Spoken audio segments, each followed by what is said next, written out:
In this video, we're going to have an overview of proteins. So first up, let's start with protein structure. So first up, we have the primary proteins, and they are just a sequence of amino acids because amino acids are, of course, the building blocks of proteins.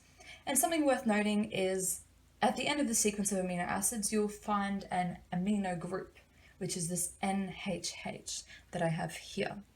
And that NHH is attached onto the chain of amino acids, and that's represented by R. So in chemistry, R is just a letter that we use to denote that there's things that could be attached to this group. Next up, we have secondary proteins, which is where the primary structure forms a tube by coiling, and there's two names for these, an alpha helix and a beta pleated sheet. Then at the tertiary level, these secondary protein structures, these tubes, join together and a bending and folding gives you a 3D shape.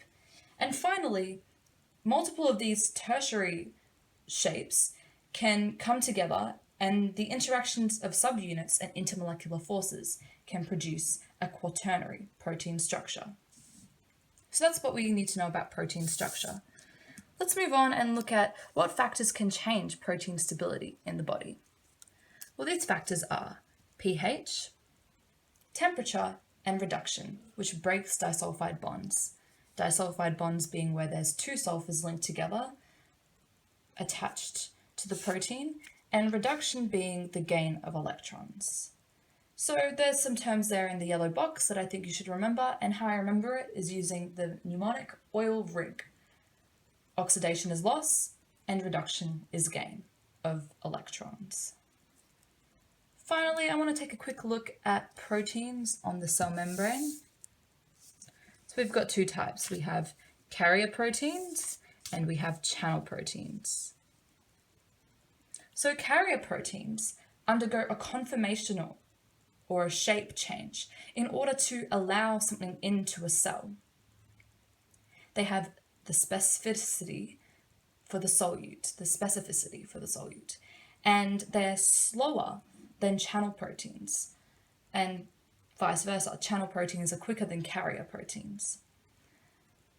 Carrier proteins can be saturated, while channel proteins cannot be saturated.